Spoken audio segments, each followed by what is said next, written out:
قرآن پاک میں ماشاءاللہ سے قرآن پاک کے 55 نام جو ہیں وہ اللہ تعالیٰ نے ہمیں بتائے ہیں، جس میں سے چند ایک ہم قرآن پاک کے حوالے سے یہ ذکر کریں گے کہ قرآن سب سے پہلے تو قرآن پاک کو قرآن جو ہے وہ قرآن پاک میں فرمایا گیا، پھر برہان، فرقان، کتاب، مصحف اور نور بھی کہا گیا۔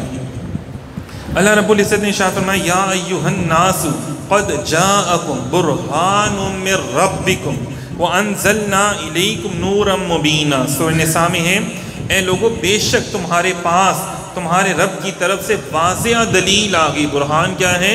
واضح دلیل آ گئی، اور ہم نے تمہاری طرف روشن نور نازل کیا۔ یہ دیکھیں اللہ تعالیٰ فرما رہے ہیں، پھر فرماتے ہیں وما کان ھذا القرآن ان یفترى۔ دیکھیں سورہ یونس میں فرمایا اس قرآن کی یہ شان نہیں، یہاں پہ قرآن استعمال کیا گیا لفظ کہ اللہ یہ نازل کیے بغیر کوئی اسے اپنی طرف سے بنا لے۔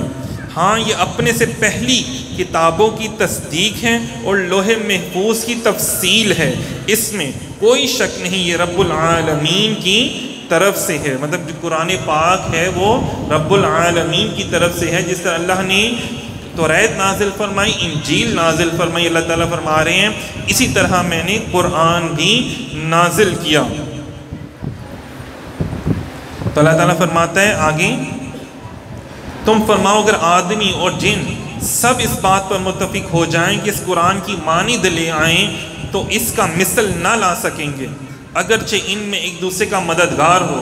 اللہ تعالیٰ فرماتا ہے سارے انسان اور جنات بھی مل جائیں نا، ان کے بڑے بڑے صاحب علم بھی لوگ مل جائیں تو مل کر بھی قرآن جیسی کوئی چیز اس کی مثل کچھ بھی نہیں لا سکیں گے۔ سورہ بنی اسرائیل میں فرمایا، پھر فرمایا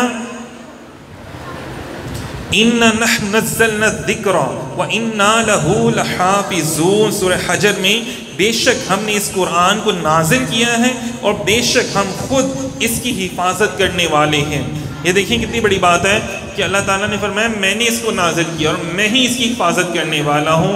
آپ دیکھیں کہ پوری دنیا میں آج ہمیں تورات، انجیل یا کسی بھی مذہب کی کتاب جو وہ کلیم کرتے ہیں ہماری مذہب کی کتاب ہے، وہ اصلی حالت میں بالکل بھی موجود نہیں ہے۔ اور قرآن کیا ہے؟ آج بھی اپنی زبر زیر پیش کے ساتھ، تمام شد و مد کے ساتھ اپنی اصلی حالت میں بالکل ویسے ہی موجود ہے جیسے اللہ تعالیٰ نے اس کو نازل فرمایا تھا، کیونکہ اس کی حفاظت کا ذمہ کس نے لیا ہوا ہے؟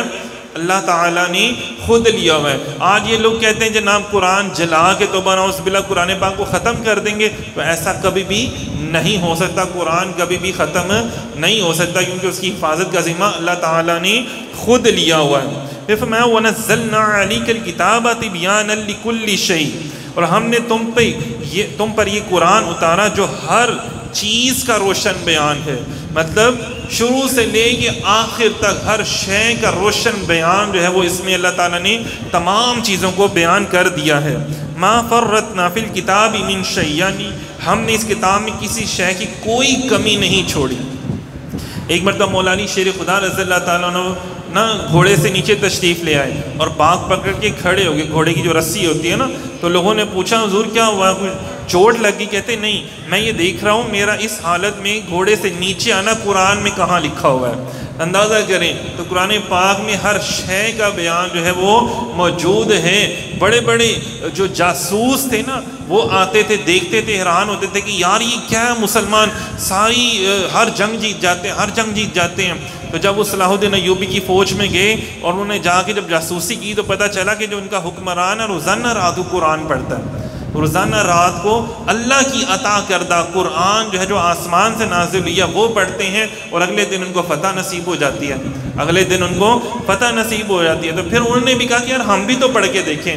جب انہوں نے بھی قرآن پاک منگوایا اور جب پڑھا تو پتہ چلا واقعی اس میں تو جنگ کرنے کے بھی تمام اصول بیان کیے گئے ہیں، اس میں جنگ کے بھی تمام اصول جو ہیں، جہاد کے بھی ہر چیز جو ہے اس میں بیان کی گئی ہے۔ جیسے میں نے پہلے بھی بیان کیا تھا کہ سائنسی حوالے سے، زمینی حوالے سے، آسمان کے فلکیات کے حوالے سے بھی، فزکس کے حوالے سے، ہر چیز کے حوالے سے جو ہے وہ اس میں بیان کیا گیا ہے۔ پھر فرمایا ان ھذا القرآن یہدی للتی ہی اقوم، بے شک یہ قرآن وہ راہ دکھاتا ہے جو سب سے سیدھی راہ ہے۔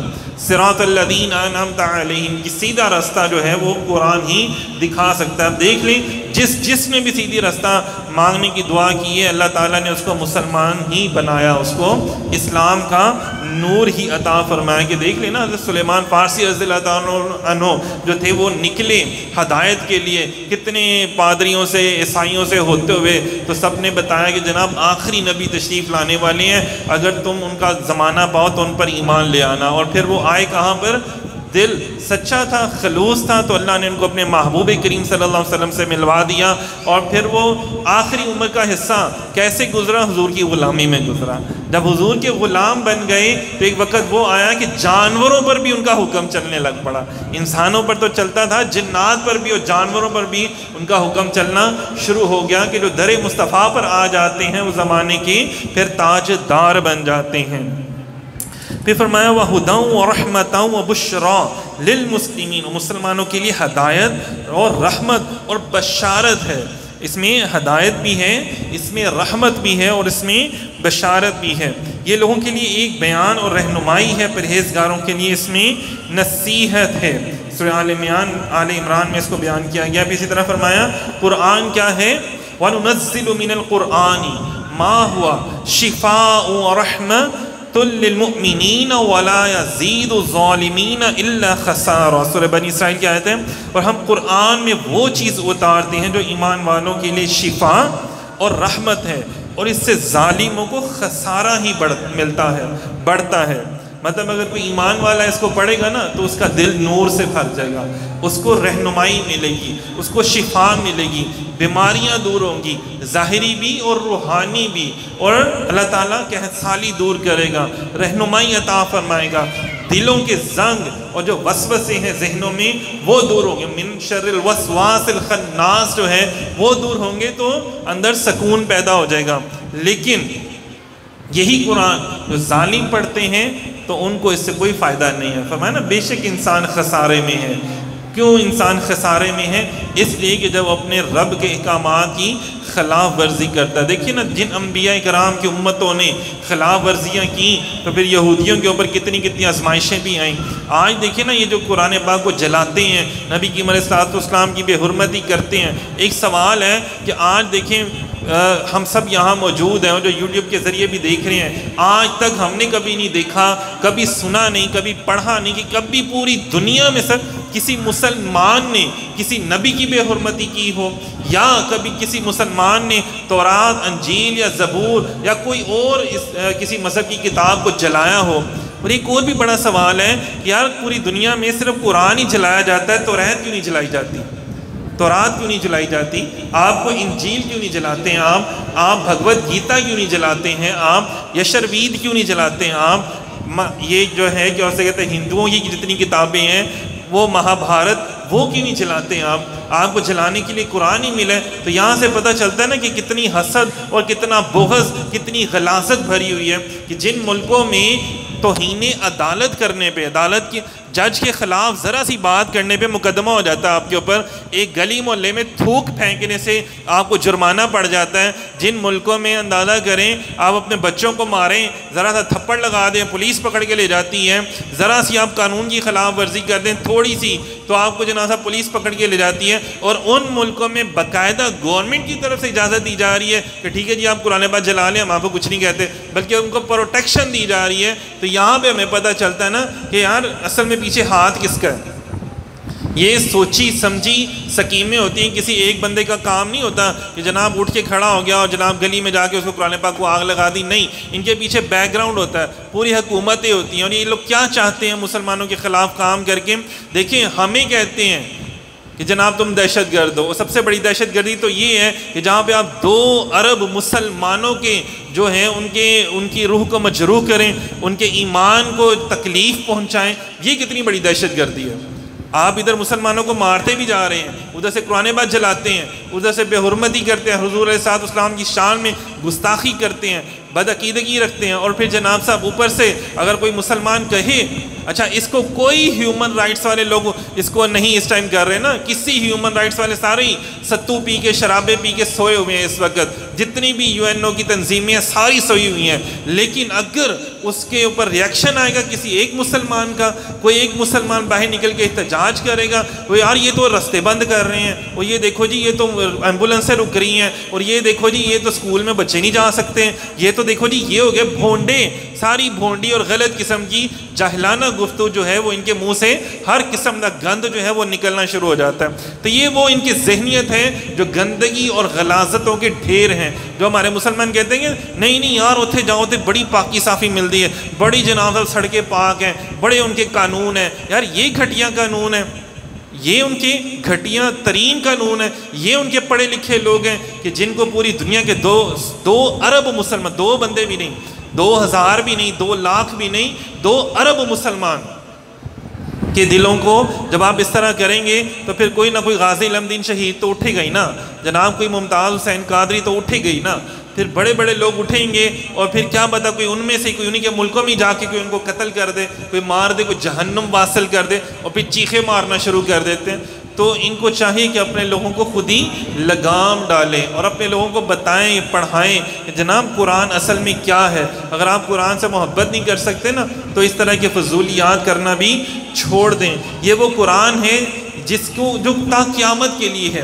آپ کو پتہ ہے کہ تمام انبیاء کرام سے وعدہ لیا گیا تھا یہ کہ جناب آیت میثاق اسے کہا جاتا ہے، قرآن پاک میں موجود ہے کہ جناب جب آپ جائیں تو آپ نے نبی آخر الزمان کا ذکر کرنا ہے، نبی رحمت حضرت محمد صلی اللہ علیہ وآلہ وسلم خاتم الانبیاء، اور ان کے بارے میں اپنی امتوں کو بتانا ہے۔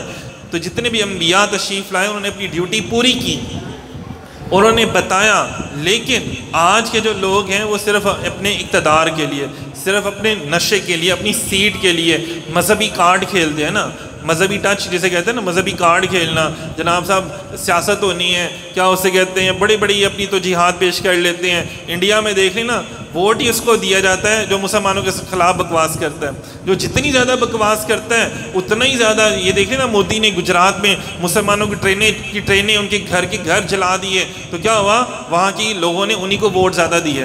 اسی طرح بش نے اور ان لوگوں نے جتنا ان لوگوں مسلمانوں کو عراق میں لبنان میں مارا اتنے ہی زیادہ لوگوں نے ان کو ووٹ دیے۔ تو یہ ہمیں دیکھنا ہے، اگر مسلمانوں کے خلاف تمام لوگ جو آپس میں دشمن ہیں لیکن مسلمانوں کے خلاف سارے اکٹھے ہو جاتے ہیں، تو آج ضرورت اس امر کی ہے میں اور آپ ہم سب لوگ اپنے مسالک کو چھوڑ کے، فرقوں کو چھوڑ کے، اگر ہم لوگ بھی اکٹھے ہو جائیں اور ہم لوگ بھی اکٹھے ہو کر مقابلہ کریں، اب یقین جانیں مسلمانوں کے اندر اللہ پاک نے بڑی کرم کیا ہوا ہے۔ اللہ تعالیٰ فرماتا ہے جب مسلمان دیکھیں نا اکٹھے ہوئے ہیں، اللہ نے اپنی رحمتوں کا بھی نزول کیا ہے، فرشتے بھی پھر انہی کے لیے نازل ہوتے ہیں، انہی کی پھر مدد بھی کی جاتی ہے۔ تو خدا را بس ایک چھوٹا سا پیغام ہے، جو حکومتیں کر سکتی ہیں وہ حکومتوں نے کرنا ہے۔ ہم سب میں اور آپ سننے والے جتنے بھی، ہم سب انٹرنیٹ استعمال کرتے ہیں، یوٹیوب، فیس بک، ساری چیزیں ہم یوز کرتے ہیں، تو کوشش کریں جتنا آپ یوز کرتے ہیں، یہ ایک میڈیا وار ہے، تو اس میں ہم اس طرح حصہ لے سکتے ہیں کہ ہم بھی اپنی وال پہ، اپنی پیجز پہ، اپنی یوٹیوب پہ، ہر جگہ پہ